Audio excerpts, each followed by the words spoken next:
Bismillahirrahmanirrahim. Assalamu alaikum, dear student. You are studying the chapter Cells and Tissue, and today the topic of our lecture is cytoskeleton and centriole. In the previous lecture, we have studied about the ribosomes and plastid. Student last lecture के अंदर हमने ribosome और plastid के बारे में पढ़ा था. थोड़ा सा उसको रिकॉल कर लेते हैं. राइबोसोम जो हमारे पास एक टाइनी ग्रेन्यूल्स हैं जो कि न्यूक्लियस के अंदर उनकी प्रोडक्शन होती है और उसके बाद ये साइटोप्लाज्म के अंदर फ्रीली डिस्पर्स हो जाते हैं. कुछ जो है वो रफ एंडोप्लाज्मिक रेटिकुलम की सरफेस पे जाकर अटैच हो जाते हैं, वहाँ अपना फंक्शन परफॉर्म करते हैं. They are made of equal amount of proteins and ribosomal RNA not bounded by membranes, so they are also found in prokaryotes. Eukaryotic ribosomes are larger than prokaryotic ribosomes. They are involved in the protein synthesis. Their function is to make a protein. If we talk about the structure of ribosome, it consists of two parts or two subunits. One is larger subunit and second one is smaller subunit. Here you can see the structure of a ribosome, larger subunit and smaller subunit. Their main function is to protein synthesis, whether it is in eukaryote or whether it is in prokaryote. So the next organelle which we have discussed in the previous lecture is plastid. It is a membrane-bounded organelle which contain one or more pigments present in plant cell and photosynthetic protist. ये जो plastid है हमारे पास membrane bounded organelles है जो कि plant cell और photosynthetic protist है उनके अंदर मौजूद होते हैं और इनके अंदर पिगमेंट्स मौजूद होते हैं. इसके आगे फिर तीन टाइप्स हमने पढ़ी थी: chloroplast, chromoplast and leucoplast. So पहले हम क्लोरोप्लास्ट को देखते हैं. Most important and abundant plastid are chloroplast. ये इम्पोर्टेंट है और एबंडेंट प्लास्टिड है chloroplast. Present in green parts of the plant. जो मोस्टली ग्रीन प्लांट्स जितने भी हैं उनके ग्रीन पार्ट्स में मौजूद होता है, particularly in leaves where photosynthesis take place. After this, we have discussed that bounded by a double membrane, the outer membrane is smooth while the inner membrane gives rise to sacs called thylakoids. The sac of thylakoids is called granum. The thylakoid contain chlorophyll. The semi-fluid present inside chloroplast is called stroma. Here you can see the structure of chloroplast. Outer membrane, inner membrane and thylakoid. Here you can see one coin-like structure is called granum, and here the semi-fluid like structure or semi-fluid is present here called stroma. Now chromoplast in plants other than green color are due to chromoplast. आपने देखा उस दिन भी मैंने आपसे discuss किया था कि प्लांट्स का सिर्फ ग्रीन कलर ही नहीं होता पूरे उनकी बॉडी का, इसके अलावा भी कलर्स होते हैं प्लांट्स के अंदर. रेड होता है, येलो जिस तरह के फ्लावर्स का आ गया, या रूट का देखें, और जो ऐसे तो कुछ ऐसे कलर जो है वो ये क्रोमोप्लास्ट की वजह से होते हैं. Present in petals of a flower and ripened fruit. जिस तरह फ्लावर के अंदर या राइपेंड फ्रूट जो होता है उसके कलर देखें वो डिफरेंट होता है, तो उनके अंदर ये मौजूद होते हैं. Due to presence of chromoplast, the bright color of petals of flower attract insect for pollination. ये तक कि जो क्रोमोप्लास्ट है इसके प्रेजेंस की वजह से जो कलर की उसकी फ्लावर की पेटल्स होती हैं वो ब्राइट होती हैं, और ब्राइट होने की वजह से इंसेक्ट उनकी तरफ अट्रैक्ट होते हैं, और वो इंसेक्ट क्या करते हैं, अट्रैक्ट होते हैं, वहाँ से जाकर उनके पोलन ग्रेन्स को मेल पार्ट से लेकर ओवरी का जो स्टिग्मा पार्ट होता है वहाँ तक पहुँचाते हैं. इस सारे मैकेनिज्म को पोलिनेशन कहते हैं. तो इस वजह से ये जो ब्राइट कलर होता है इसके लिए इंसेक्ट अट्रैक्ट होते हैं और पोलिनेशन का प्रोसेस करवाते हैं. और लास्ट टाइप थी प्लास्टिड की हमारे पास लीकोप्लास्ट. कलरलेस प्लास्टिड होते हैं ये हमारे पास, और found in food storing parts like root. ये कलरलेस होते हैं और जितने हमारे पास फूड स्टोरिंग पार्ट्स हैं उनके अंदर ये मौजूद होते हैं. This was all about the previous lecture. Now come toward the Today lecture that is about cytoskeleton and centriole.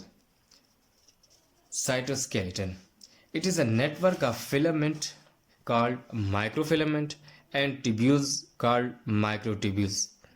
ये जो साइटोस्केलेटन है एक नेटवर्क है, एक नेटवर्क किस चीज़ का? फिलामेंट का और टिब्यूल्स का। जो फिलामेंट हैं उनको कहते हैं माइक्रोफिलामेंट्स और जो टिब्यूल्स हैं उनको माइक्रोटिब्यूल्स कहते हैं। It is a network of filaments called microfilaments and tubules called microtubules. ये दो चीज़ों पर मुश्तमिल होता है जो साइटोस्केलेटन है। इनका एक नेटवर्क होता है, एक वो जाल सा होता है जो कंसिस्ट होता है दो चीज़ों पर। एक फिलामेंट है जिसको माइक्रोफिलामेंट्स कहते हैं और दूसरी जो है हमारे पास टिब्यूल्स हैं जिनको हम माइक्रोटिब्यूल्स बोलते हैं। अब फिलामेंट धागे की तरह, जिस तरह धागा होता है आपने देखोगे इस तरह इसकी स्ट्रक्चर होती है, फिलामेंट लाइक स्ट्रक्चर। तो ये जो होती है धागे की तरह बिल्कुल बारीक सा होता है, उसको हम फिलामेंट कहते हैं। और ट्यूब्यूल्स जो होती हैं ट्यूब लाइक स्ट्रक्चर, जो इनसाइड जो है वो हॉलो होती है और ऊपर वो एक सिलिंड्रिकल लाइक स्ट्रक्चर होती है। Skated in cytoplasm. अब स्केटेड का क्या मतलब? फैल जाना। इन साइटोप्लाज्म, जो साइटोप्लाज्म का रीजन है उसके अंदर ये स्केटेड हुए होते हैं जो साइटोस्केलेटन है हमारे पास। फिर microtubules are made up of tubulin protein and use by cell to hold their shape. अब माइक्रोट्यूब्यूल्स जो है वो किस चीज़ से मिलकर बनी हुई है? एक प्रोटीन है जिसका नाम है ट्यूबुलिन प्रोटीन। ट्यूबुलिन ये एक प्रोटीन है जो माइक्रोट्यूब्यूल को बनाती है and are used by cell to hold their shape. अब माइक्रोट्यूब्यूल का क्या काम है कि जो सेल की शेप है उसको होल्ड करना, ताकि सेल की जो स्ट्रक्चर शेप है उसको होल्ड करे और उसको प्रॉपर शेप दे, ताकि इसकी, क्योंकि ये एक स्केलेटन है ना, जिस तरह हम कहते हैं कि हमारी बॉडी के अंदर स्केलेटन है, उसका काम है हमारी बॉडी को शेप देना, उसको सपोर्ट प्रोवाइड करना। तो इसी तरह यहाँ पे जो माइक्रोट्यूब्यूल्स हैं ये उसका साइटोस्केलेटन का एक हिस्सा है। ये क्या करती हैं? उसकी जो शेप होती है उसको होल्ड करती हैं, उसको हेल्प करती हैं ताकि वो उसकी शेप जो है वो बरकरार रह सके। Also make cilia and flagella. दूसरा जो इसका फंक्शन है माइक्रोट्यूब्यूल्स का, ये सिलिया बनाते हैं और साथ फ्लैजेला भी बनाते हैं। ये लोकोमोटरी ऑर्गन्स होते हैं, सिलिया और फ्लैजेला। ये दो हैं जिनकी वजह से कोई भी जिस तरह अगर यूनिसेलुलर ऑर्गेनिज्म देखें तो उनके अंदर ये सिलिया और फ्लैजेला, जिस तरह पेरामीशियम है उसके अंदर जो है वो सिलिया होते हैं तो उसकी वजह से वो मूव करता है। या बाज़ औक़ात बैक्टीरिया देखें तो उनके साथ फ्लैजेला स्ट्रक्चर होती है तो उसके ज़रिए वो क्या करते हैं? मूव करते हैं। लोकोमोटरी ऑर्गन्स होते हैं ये। Microfilaments are made of actin protein. जो माइक्रोफिलामेंट्स है, माइक्रोट्यूब्यूल्स तो एक प्रोटीन जो ट्यूबुलिन प्रोटीन थी उससे मिलकर बने होते हैं, जबकि माइक्रोफिलामेंट्स जो होते हैं वो मेड होते हैं किससे? एक्टिन प्रोटीन होती है हमारे पास। कौन सी? Actin protein. Microfilaments are made of actin protein use by cell to change their shape. अब ये जो माइक्रोफिलामेंट है इसका काम क्या है कि ये सेल इनको यूज करता है और अपनी जो शेप है उसको चेंज करता रहता है। माइक्रोफिलामेंट का काम क्या है कि सेल को उसकी जो शेप है उसको चेंज करने में हेल्प करना, उसके साथ की शेप, जिस तरह सेल की शेप होगी उसके साथ साथ उसको चेंज करते रहना, ये माइक्रोफिलामेंट का काम है। अब यहाँ पे इसकी डायग्राम देखते हैं। ये देखें हमारे पास एक साइटोप्लाज्म है, साइटोस्केलेटन है सेल का। ये देखें ये हमारे पास प्लाज्मा मेम्ब्रेन आ गई, आउटर मेम्ब्रेन। उसके बाद देखें एंडोप्लाज्मिक रेटिकुलम, फिर राइबोसोम्स है हमारे पास। इसी तरह ये जो है देखें ये थ्रेड लाइक स्ट्रक्चर जो होती है ना, धागा लाइक, तो ये थ्रेड लाइक स्ट्रक्चर, इनको हम माइक्रोफिलामेंट। ये देखें एक नेटवर्क है, यहाँ से ये इधर गई हुई है, इधर भी गई है, इधर सबको इसने कनेक्टेड किया हुआ है, एक सपोर्ट प्रोवाइड की हुई है। देखिए अगर ये इसको निकाल दें, माइक्रोफिलामेंट और ये माइक्रोट्यूब्यूल को निकाल दें, तो ये जो प्लाज्मा मेम्ब्रेन है ये नीचे आ जाएगी, क्योंकि इसके नीचे कोई सपोर्ट नहीं होगी। तो ये जो माइक्रोफिलामेंट्स हैं इनका काम है सपोर्ट प्रोवाइड करना, ताकि एक स्केलेटन का काम यहाँ पे ये करते हैं। और ये जो है माइटोकॉन्ड्रिया आ गया, ये वाला जो स्ट्रक्चर है, और ये माइक्रोट्यूब्यूल्स देखें, ट्यूब लाइक स्ट्रक्चर इनसाइड जो है हॉलो होती है ये इनका काम और ये माइक्रोफिलामेंट्स दोनों मिलके साइटोस्केलेटन बनाते हैं और जिसका काम है सेल की जो स्ट्रक्चर है उसको सपोर्ट प्रोवाइड करना। अब क्लियर हो गया। ये देखिए पूरा जो नेटवर्क है यहाँ ऑल साइड आपको नज़र आ रहे हैं कि ये माइक्रोफिलामेंट्स फैले हुए हैं। इस तरह यहाँ पे माइक्रोट्यूब्यूल्स हैं, इन दोनों मिलकर जो सेल को सपोर्ट करते हैं और उसकी स्ट्रक्चर को बरकरार रखते हैं। Now centriole, it is the next important organelles of animal cell and many unicellular organism. These are hollow and cylindrical organelles present in cells of animals and many unicellular. ये जो है हमारे पास सेंट्रियोल एक hollow वो होती जो inside जो है वो एम्प्टी हो, अंदर की जो उसकी स्ट्रक्चर होती है वो हॉलो हो, एम्प्टी हो। These are hollow and cylindrical organelles, और सिलेंड्रिकल लाइक जो एक ट्यूब होती है और अंदर से हाली सिलेंड्रिकल लंबी सी ट्यूब हो उसको हम सिलेंड्रिकल शेप बोलते हैं। और cylindrical organelles present in cells of animals and many unicellular, जो एनिमल सेल्स के अंदर और मैनी यूनिसेलुलर ऑर्गेनिज्म है उनके अंदर मौजूद होती है। एक बार फिर सुन लें कि ये जो सेंट्रियोल है हमारे पास एक हॉलो और सिलेंड्रिकल ऑर्गेनेली है जो प्रेजेंट होती है एनिमल सेल के अंदर, और कुछ जो यूनिसेलुलर माइक्रो ऑर्गेनिज्म है, यूनिसेलुलर ऑर्गेनिज्म है उनके अंदर मौजूद होती है। 2 in number centriole are 2 in number. जो सेंट्रियोल होते हैं इनके 2 नंबर होते हैं, अब 2 होते हैं। कलेक्टिवली कॉल्ड सेंट्रोसोम, इनको कलेक्टिवली जो कहा जाता है वो सेंट्रोसोम कहा जाता है। ये इनके 2 नंबर होते हैं, 2 जगह पे होते हैं। एक अगर एक की बात की जाए, each contain 9 triplets of microtubules. जो एक होता है वो हमारे पास 9 ट्रिपलेट माइक्रोट्यूब्यूल्स पे कंसिस्ट होता है। ये देखें ये हमारे पास एक सेंट्रियोल है। फॉर एग्जांपल देखें ये एक इसका ट्रिपलेट है, 1 2 3 इसके अंदर क्या है माइक्रोट्यूब्यूल। तो इस तरह के ये एक बंडल है तो इस तरह के 9 बंडल होंगे, ट्रिपलेट होंगे हमारे पास, 1 2 3 4 5 6 7 8 9 जो होंगे, 9 जो ट्रिपलेट है हमारे पास ये माइक्रोट्यूब्यूल्स के होंगे। ये सिलेंड्रिकल लाइक स्ट्रक्चर ऐसे होती है, देखें ये ट्यूब है और अंदर से हॉलो हो, इसको हम सिलेंड्रिकल स्ट्रक्चर बोलते हैं। तो ये जो है हमारे पास एक सिलेंड्रिकल ऑर्गेनेली है जो एनिमल और मैनी यूनिसेलुलर ऑर्गेनिजम्स के अंदर मौजूद होती है, और इसका 2 नंबर होते हैं। 2 एक कलेक्टिवली जो होते हैं उनको हम सेंट्रोसोम कहते हैं, और अगर एक की बात की जाए तो उसको हम सेंट्रियोल बोलते हैं। Each contain 9 triplets of microtubules, कि हर एक जो है वो 9 ट्रिपलेट ऑफ माइक्रोट्यूब्यूल पे कंसिस्ट होता है।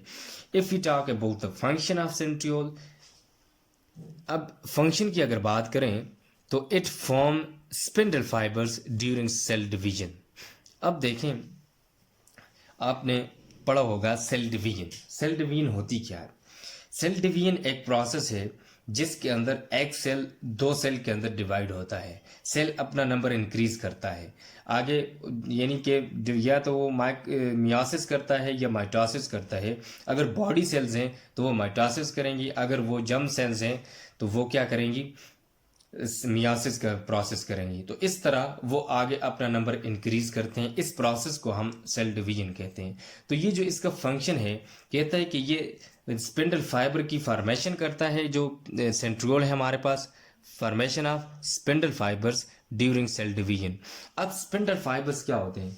आप जब आगे सेल डिवीजन को पढ़ेंगे तो उसके अंदर आप देखेंगे कि इस तरह एक सेल है, ये सेल है फॉर एग्जांपल, तो इसके इधर लाइक ये स्पिंडल फाइबर्स होंगे इस तरह के, ये